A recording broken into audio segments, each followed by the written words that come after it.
Assalamualaikum puan dan tuan. Anda berjumpa kembali dengan saya Profesor Suteki di channel yang radikal, ramah, terdidik, dan berakal. Puan dan tuan dijamin tidak akan merugi mengikuti channel ini, maka jangan lupa untuk subscribe, like, comment, and share. Assalamualaikum warahmatullahi wabarakatuh. Shalom, Om Swastiastu, Namo Buddhaya, salam kebajikan bagi kita semua. Selamat pagi Prof. Teki. Pada kesempatan kali ini kami dari kelompok 2 akan mempresentasikan mengenai asas hukum pidana dan juga asas hukum perdata. Sebelum itu, perkenalkan, nama saya Richard Siddhartha. Baik, untuk yang pertama akan dibawakan oleh teman saya Kalista yang akan menjelaskan mengenai pengertian dari hukum pidana. Baik, Untuk Kalista dipersilakan. Baik, terima kasih atas kesempatannya. Saya akan menjelaskan tentang pengertian hukum pidana dan hukum perdata. Hukum pidana adalah bagian dari keseluruhan hukum yang berlaku di suatu negara yang mengadakan dasar-dasar dan aturan-aturan tersebut. Sedangkan hukum perdata adalah ketetapan yang mengatur hak dan kewajiban antar individu dalam masyarakat. Selanjutnya akan dijelaskan oleh rekan saya, Diah Mutiara Larasati. Baik, terima kasih Kalista. Berikut merupakan asas hukum pidana. Yang pertama adalah asas legalitas. Asas legalitas ini diatur dalam pasal 1 ayat 1 KUHP yang berbunyi, suatu perbuatan tidak dapat dipidana kecuali berdasarkan kekuatan perundang-undangan pidana yang telah ada. Jadi berdasarkan pasal tersebut dapat diambil kesimpulan bahwa hanya perbuatan yang disebut tegas oleh peraturan perundang-undangan sebagai suatu kejahatan atau pelanggaran barulah dapat dikenai hukuman pidana. Kemudian yang kedua, asas ini menjamin kepada orang tidak diperlakukan sewenang-wenang oleh alat penegak hukum. Jadi hanya perbuatan yang disebut tegas oleh peraturan perundang-undangan sebagai suatu kejahatan atau pelanggaran barulah dapat dikenai hukuman pidana. Asas ini juga menjamin kepada orang tidak diperlakukan sewenang-wenang oleh alat penegak hukum. Next.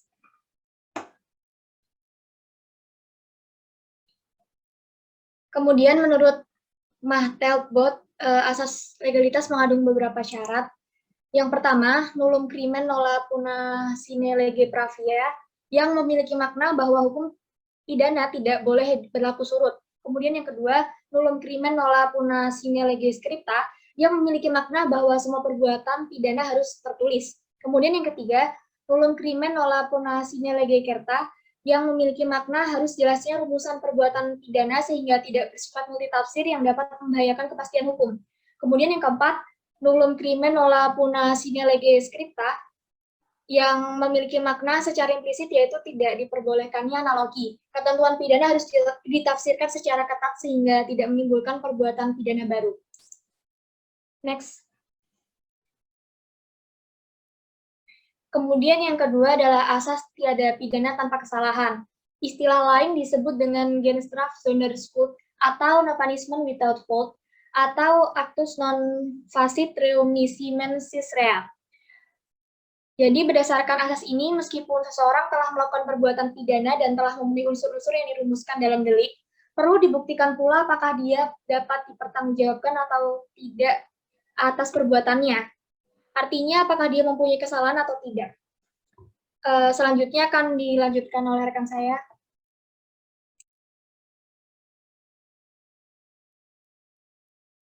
Baik, berikutnya adalah asas tidak berlaku surut. Jadi berlaku surut ini dikenal juga dengan istilah retroaktif, dan asas ini merupakan asas undang-undang hukum pada umumnya dan juga merupakan asas hukum pidana, sebagaimana tercantum dalam pasal 1 ayat 1 KUHP. Dan larangan keberlakuan surut ini menegakkan kepastian hukum bagi penduduk selayaknya. Ia harus tahu perbuatan apa yang merupakan tindak pidana atau bukan yang merupakan tindak pidana.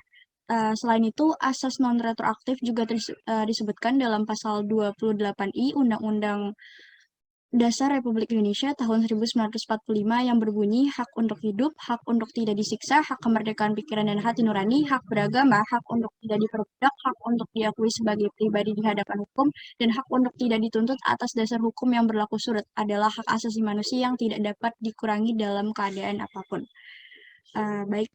Selanjutnya ada asas larangan penggunaan analogi.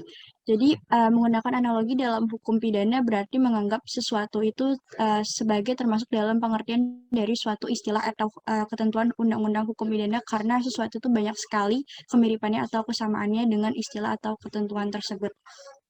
Contoh terkenal mengenai penerapan analogi itu adalah mengenai pencurian aliran listrik.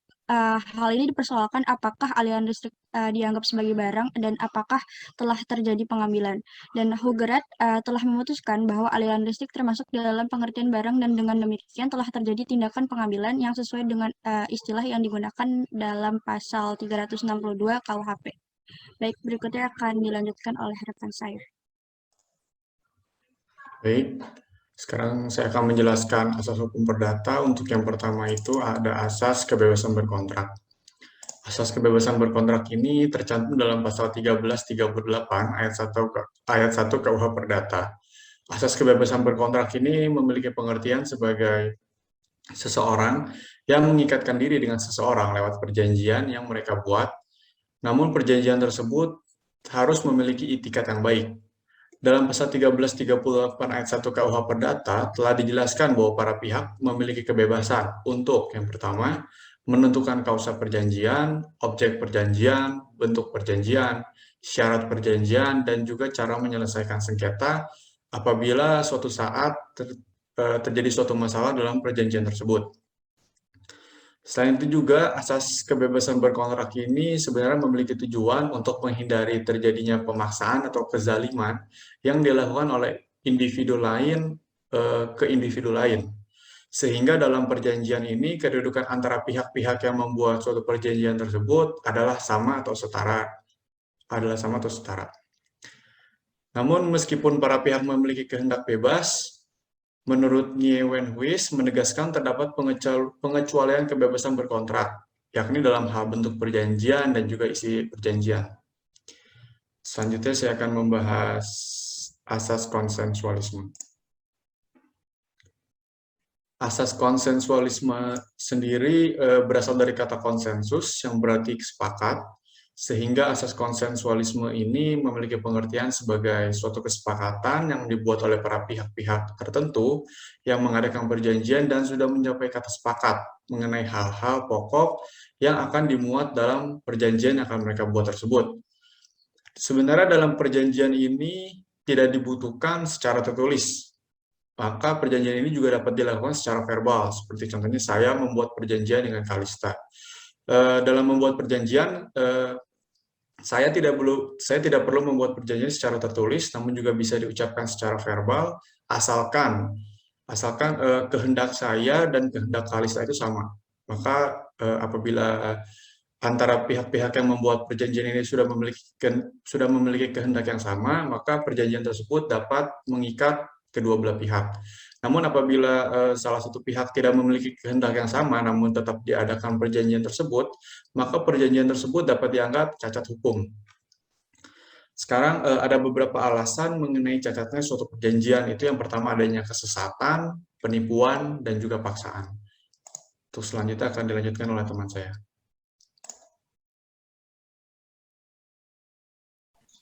Baik, asas Pacta sunt servanda berarti perjanjian yang dibuat berlaku sebagai undang-undang bagi mereka yang membuatnya sebagaimana dimaksud dalam pasal 1338 ayat 1 KUH Perdata. Secara umum, Pacta sunt servanda diartikan sebagai terikatnya suatu negara terhadap suatu perjanjian internasional diakibatkan oleh persetujuan dari negara tersebut untuk mengikatkan diri pada perjanjian internasional. Jadi ketika suatu negara menjadi pihak dalam perjanjian internasional, maka akan menyatakan kehendak untuk terikat terhadap ketentuan yang diatur dalam perjanjian tersebut. Hal ini akan berdampak pada ketentuan-ketentuan yang diatur dalam perjanjian itu berlaku dalam teritorial negara yang menyatakannya. Pada dasarnya, asas ini menyatakan bahwa perjanjian mengikat pihak-pihak yang melakukan perjanjian, sehingga kewajiban-kewajiban yang ditetapkan oleh perjanjian ini harus dilaksanakan dengan iktikat baik. Selanjutnya akan dilanjutkan oleh rekan saya. Oke, saya akan menjelaskan mengenai asas itikat baik. Asas itikat baik ini memiliki peranan yang fundamental di dalam pembuatan suatu perjanjian yang merujuk pada pasal 1338 ayat 3 KUH Perdata. Pemahaman itikat baik ini sebagai aturan hukum dan itikat baik sebagai asas hukum kontrak sangat penting untuk menjawab perbedaan pendapat terkait dengan kewajiban itikat baik pada tahapan prakontrak maupun pelaksanaan kontrak. Asas itikat baik ini memiliki dua arti. Yang pertama, arti objektif, bahwa perjanjian yang dibuat itu mesti dilaksanakan dengan mengindahkan norma-norma kepatutan dan kesusilaan. Yang kedua, arti subjektif, yaitu pengertian itikat baik yang terletak dalam sikap batin seseorang. Nah, maksud dari dilaksanakannya perjanjian dengan itikat baik ini, bagi para pihak dalam perjanjian terdapat suatu keharusan untuk tidak melakukan segala sesuatu yang tidak masuk akal sehat, yaitu tidak bertentangan dengan norma kepatutan dan kesusilaan, sehingga akan dapat menimbulkan keadilan bagi kedua belah pihak dan tidak merugikan salah satu pihak. Selain itu, prinsip asas itikat baik ini terletak dalam sikap batin seseorang diperlukan guna mencegah terjadinya wan prestasi dari para pihak dalam perjanjian.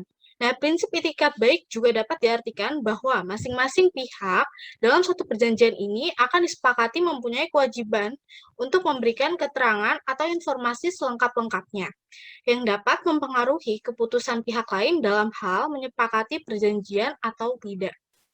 Bisa di next slide.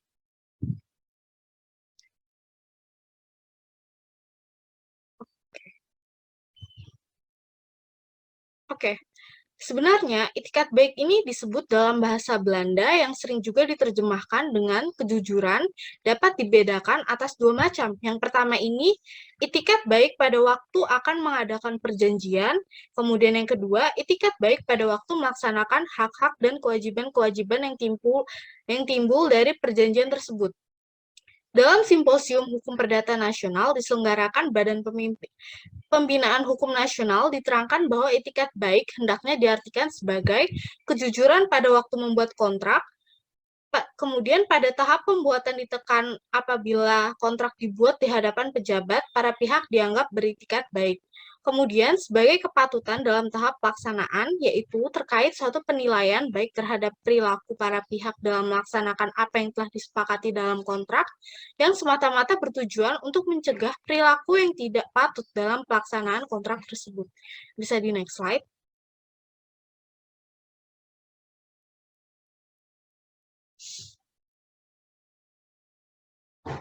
Kemudian ada asas kepribadian. Asas kepribadian ini adalah sebuah perjanjian hanya mengikat para pihak secara personal dan tidak mengikat pihak lain yang tidak memberikan kesepakatannya. Nah, asas ini dapat ditelusuri pada pasal 1315 KUH Perdata yang berbunyi, pada umumnya tak seorang dapat mengikatkan diri atas norma sendiri atau meminta ditetapkannya suatu janji daripada untuk dirinya sendiri. Dan pasal 1340 yang menegaskan suatu perjanjian hanya berlaku antara pihak-pihak yang membuatnya, suatu perjanjian tidak dapat membawa rugi kepada pihak-pihak ketiga, tak dapat pihak-pihak ketiga mendapat manfaat karenanya selain dalam hal yang diatur dalam pasal 1317. Akan tetapi, seseorang dapat mengadakan perjanjian untuk kepentingan pihak ketiga dengan adanya suatu syarat yang ditentukan, yang diatur dalam pasal 1317 KUH Perdata. Nah, untuk lebih lanjutnya, pasal 1318 KUH Perdata ini mengatur perjanjian untuk kepentingan ahli waris dan untuk orang-orang yang memperoleh hak daripadanya. Sekian dari saya. Baik, sekarang kita masuk ke dalam sesi tanya-jawab, dan kelompok kami telah mendapatkan pertanyaan dari kelompok 3, yang pertanyaannya adalah, apakah asas legalitas hanya berlaku dalam hukum pidana atau berlaku juga dalam hukum yang lain, misalkan hukum tata negara atau hukum administrasi negara? Baik, dari kelompok kami akan menjawab bahwa asas legalitas itu tidak hanya ada dalam hukum pidana, namun juga berada dalam hukum yang lain, misalnya hukum administrasi negara dan juga hukum tata negara. Untuk pengertian asas legalitas tersebut telah dijelaskan dalam pasal 1 ayat 1 KUHP yang memiliki pengertian bahwa suatu perbuatan tidak dapat dipidana kecuali berdasarkan kekuatan ketentuan perundang-undangan pidana yang telah ada. Sementara menurut hukum administrasi negara, asas legalitas dinyatakan sebagai pejabat dalam wewenangnya harus melaksanakan keputusan dengan sesuai aturan yang ada. Sedangkan menurut hukum tata negara, asas legalitas dinyatakan sebagai negara terbentuk dan berdiri dengan adanya pemerintahan yang berdasarkan aturan yang ada. Dan dalam pemerintahan tersebut adalah rakyat yang ditunjukkan oleh rakyat untuk memimpin. Jadi pada intinya kelompok kami berpendapat bahwa asas legalitas ini tidak hanya ada dalam hukum pidana, namun juga ada dalam hukum administrasi negara dan hukum tata negara maupun hukum-hukum yang lainnya. Demikianlah pemaparan mengenai asas hukum perdata dan asas hukum pidana yang bisa kelompok kami berikan. Mohon maaf apabila ada kesalahan-kesalahan perkataan yang telah kami buat, sekiranya dimaafkan. Terima kasih. Wassalamualaikum warahmatullahi wabarakatuh.